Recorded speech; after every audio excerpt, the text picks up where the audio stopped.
let's go with there's no self, because that really is the heart of this. It's the heart of what we're talking about. There is no self. And I think a lot of confusing things are said in the area of non-duality and non-dual philosophy and so on. If we keep coming back to that, it does help maybe to clarify it a bit. This is what we're talking about. There is no self. To put it another way, there's no one sitting here. There's no one who got up this morning and came to Hampstead to attend a talk. So if there's no self and there's no one who got up this morning to come to Hampstead to attend a talk, then we might be entitled to ask, well, what the hell is there then? And what there is, the suggestion is from here, what there is simply what is happening. You may have heard the phrase or read the phrase many times around this, there is just this. There is just this. What does this mean? Whatever's happening. What does that mean? Whatever phenomena are arising. What does that mean? Well, there's the sound of a voice. A foot just moved. There's a particularly beautiful pair of boots suddenly arises. Eye flickers. A smile on a face. A thumb moves. That's what existence consists of. That's all there is. All there is whatever is happening. Now, this is about non-duality, but I've just said two things, very dualistic, which are extremely challenging. There is no self, and this is all there is. They're both extremely challenging things to say. But my suggestion to you is that that is the case, and that this is not philosophy, that this can be directly seen. It can be directly apprehended. It can be directly known. None of those words are good words, which is why I've used all three of them.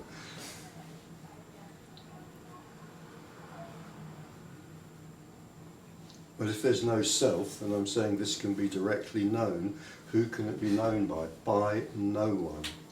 What is sitting in this room is no one.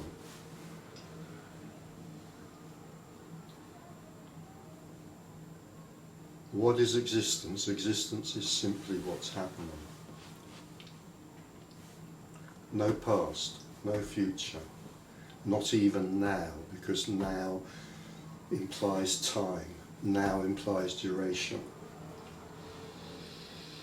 So that's why there's just this, not there's just now, or even worse, there's just the now, the wonderful cosmic holy now. There's just this.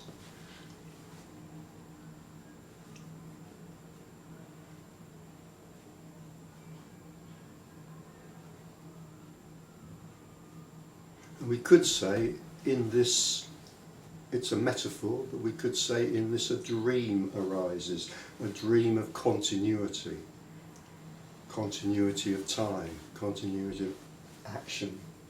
Memories arise in this. So there seems to be a past. Maybe thoughts, hopes and fears about something called the future arise in this. So there seems to be a future. There seems to be continuity. And yet there is just this. And in a sense what I'm saying, I am aware, is extremely challenging. Probably everybody sitting here has a memory. In other words, probably everybody sitting here has a story of having got up this morning, in a time called this morning, in a place called your home, or maybe somebody else's home, or maybe the Ritz Hotel, who knows.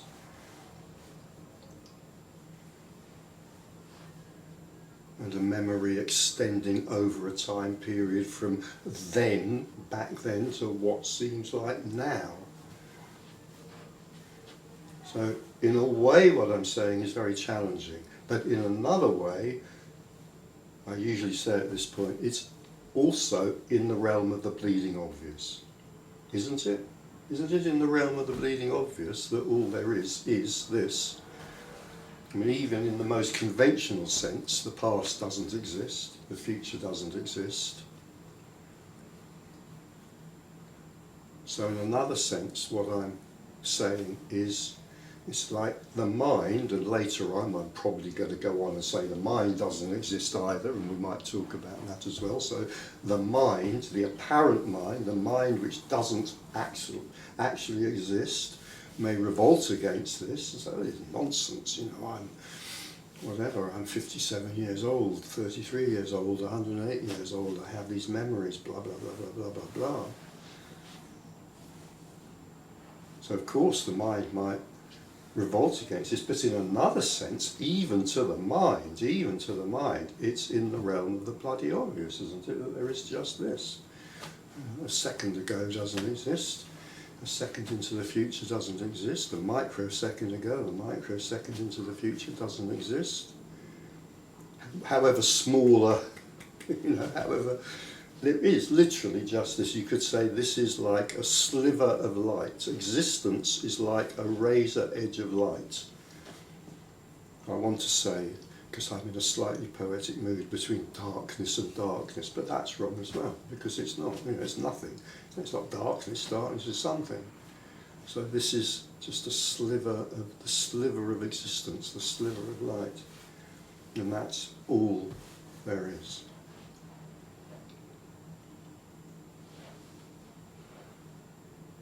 And there's no one experiencing it. There's no one experiencing it.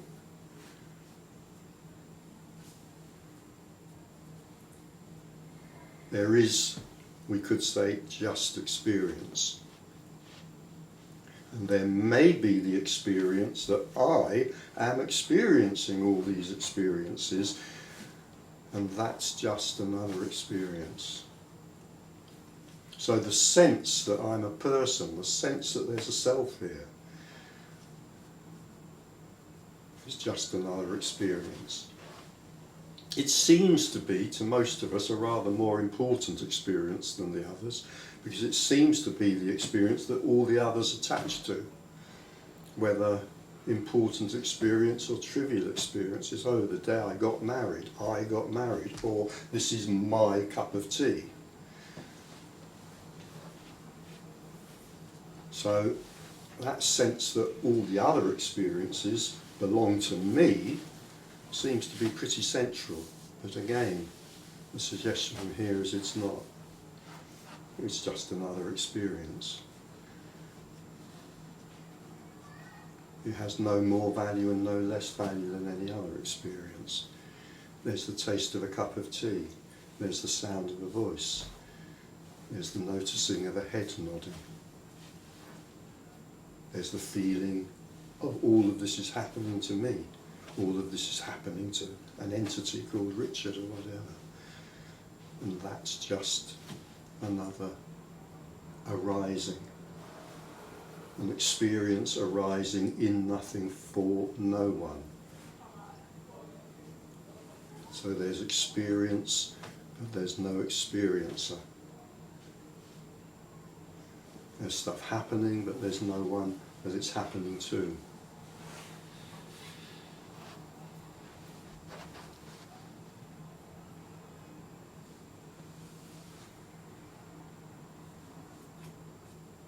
Sam Harris, I quoted Sam Harris recently. Sam Harris, in one of the ways he puts this is there is no rider on the horse. I don't know if that's original to him or not, it's just that he's the first person I came across using it. There is no rider on the horse. Life is apparently happening. Sometimes life is apparently galloping, sometimes it's trotting. If you're very lucky, occasionally it's walking. There is no rider on the horse. And our sense, our common sense, or our normal sense, or our usual sense, is that there damn well is a rider on the horse. And what's more, that rider is me. And what's more, in the good times at least, I'm in control of the horse. Or at least I want to be in control of the horse. And so all this drama gets created, all the drama of being a person. It's not there when we begin. I've got a new grandchild. I'm speaking conventionally. I've got a new grandchild who's about, I don't know, about 5, I should know, shouldn't I, about 5 months old.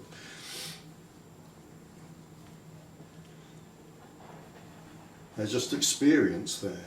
It's pretty obvious, you know, there's no sense of an experiencer there. It's just stuff is happening, stuff is happening, stuff is happening. Most of the stuff that's happening involves crying and feeding.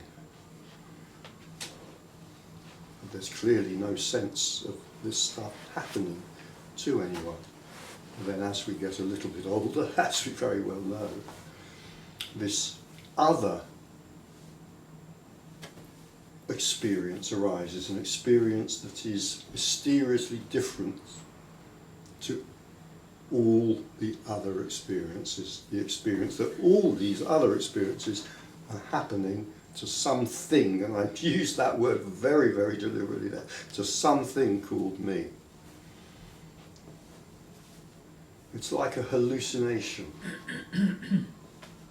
Some people call it a hypnosis. It's like a hypnosis or a hallucination that arises for, I'm going to say, almost everybody. And we'll leave that almost for now and park it up, and we might come back to it later if we want to. But for almost everybody, this kind of hypnosis, this hallucination arises. There's a voice, there's a movement, there's a thought, there's a feeling, there's a desire. There's a move towards something that's wanted. There's a move away from something that isn't wanted. So there's desire and aversion. And all of these things are happening, and all of these things are happening. And then what emerges is something else. The apprehension that all of that belongs to me. It's all happening to a me. And all this is really about is the possibility of that dropping away, the possibility of that simply disappearing, that sense that everything that's happening is happening to me. And when that happens, there tends to be quite a shock, particularly if it happens suddenly, as it often does. So if the self, the illusion of the self, drops away, if it's suddenly seen, or it may be gradually seen, if it's suddenly seen that all of this stuff that seems to be happening to me, for me, and from me as well, I mean, my feelings are really from me, if it's suddenly or gradually seen that all of this stuff that seems to be happening for me and from me is actually just existence unfolding, and there's no one at the centre for whom it's happening, that can be quite a shock.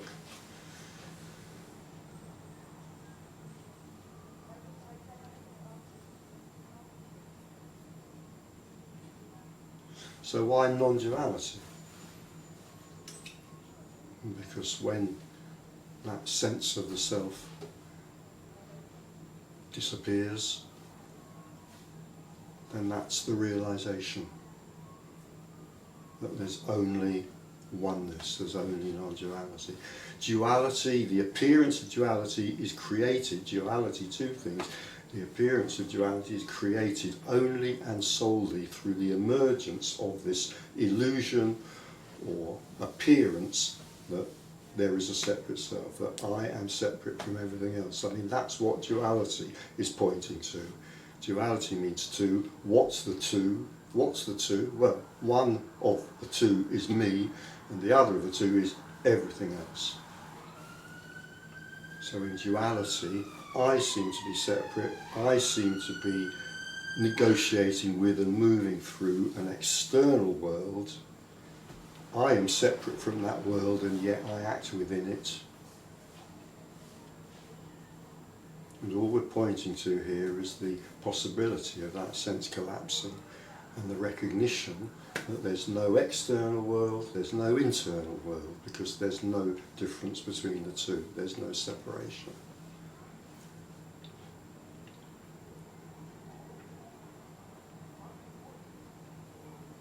And we could say that in that, there's no rules about this, but we could say in that, at least sometimes, perhaps quite often, the result of that, time is seen through, space is seen through, meaning is seen through, story is seen through. Those last two are much more interesting to talk about in a way. Time and space are seen through, well, so what? You know? Meaning is seen through, purpose is seen through, story is seen through. That's usually a much bigger deal for the one who thought that they were a person and who no longer exists, or who is no longer seen to exist. So story tends to collapse, meaning tends to collapse, belief systems tend to collapse. What's being presented here is not a belief system, it's not a philosophy, certainly not a religion. I mean, plenty of people turn this into a religion and into a philosophy and into a belief system, and then have big fisticuffs about, you know, what's actually right and wrong within that philosophy, religion, belief system, whatever. But it's not. It's not what this is. It's just a description. It's not right, it's not wrong, it's not pointing anywhere, it's not suggesting anything for anyone to do, it's just a description of a possibility.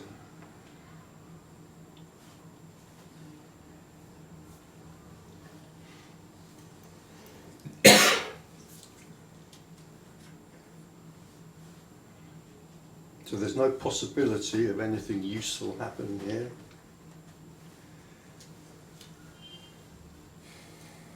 There's no possibility of salvation through grace, as there might be if we were at communion.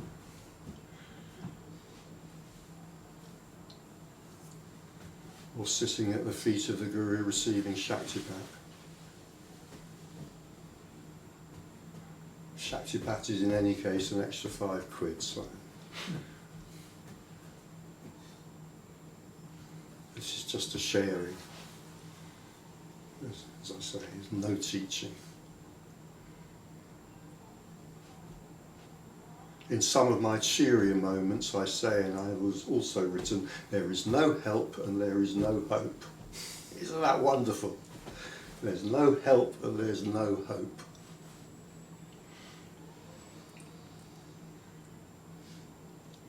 I'll just remind you of the great mantra, the great non-duality mantra. Helpless, hopeless and meaningless. It's a little bit misleading, but never mind, it'll pass. We are helpless. Well, it's a bit misleading because there is no we, but the apparent we or me may feel to it that they are helpless. It is hopeless, the predicament that the apparent self finds himself in is actually hopeless. It's hopeless because the apparent me wants to solve their predicament and still survive. The apparent me wants to come out at the other end of the predicament called life and still survive. It's not possible. The only way that the predicament of life can be solved is by the me disappearing. So what was it? Hopeless, helpless, oh, meaningless, that was the last one. Isn't that wonderful? In a way, I mean, people recoil from that. People, apparent people, recoil from that in horror very often. Meaning, you've got to have meaning in your life. You know, what do you believe in? What do you believe in? You know, where do you worship? What do you worship? What's your hopes and goals in life? Where do you hope to be in a year's time? You know, what are the qualities that you bring to this company or whatever it might be?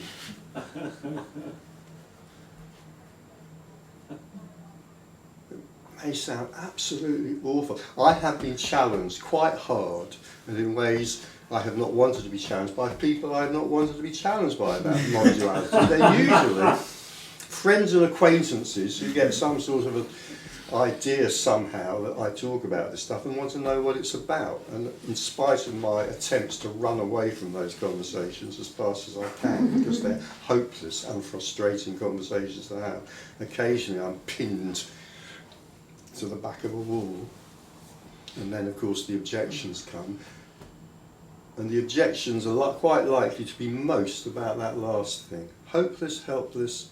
Well, okay, well maybe hopeless, you know, if you're a bit of an existentialist. Helpless, hopeless. Meaningless? Nah, what are you saying? Oh, so there's tremendous resistance to that. I sometimes describe human beings as meaning-seeking missiles. You know, it's like, what's life about? What's it about? Why am I here? Or it might be something a bit lower key than that. It's possible. The horror, the existential horror that there is no meaning. Oh my God, no, then I might as well kill myself. No, well, how about the unbelievable relief and joy that there is no meaning? Yeah, maybe. At least hold that as a possibility. The unbelievable relief and joy. There's no meaning. God, I don't have to do all that fucking stuff. Well, I learnt to do as a kid. Oh God, how wonderful. But on the other hand, if I enjoy doing all that fucking stuff, I can still do it. It's not like I have to give it up. You know, I can still go to Holy Communion if I like the taste of the wine and the crispness of the biscuit. I don't have to give it up, but at least all the neurosis about meaning may fall away.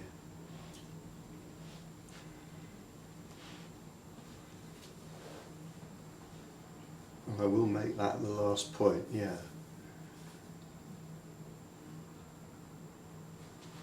There's nothing that can be said individually, really, about what happens if this is seen, but there are a few kind of patterns, we could say, or generalities, and that's one of them, that the neurosis can fall away.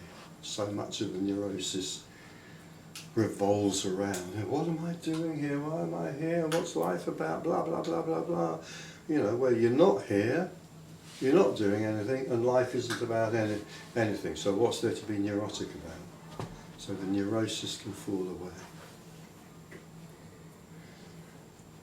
I think the fact that we're meeting in a psychoanalytic institute makes it a fitting place to stop this introductory talk on the topic of neurosis. So I'll stop there.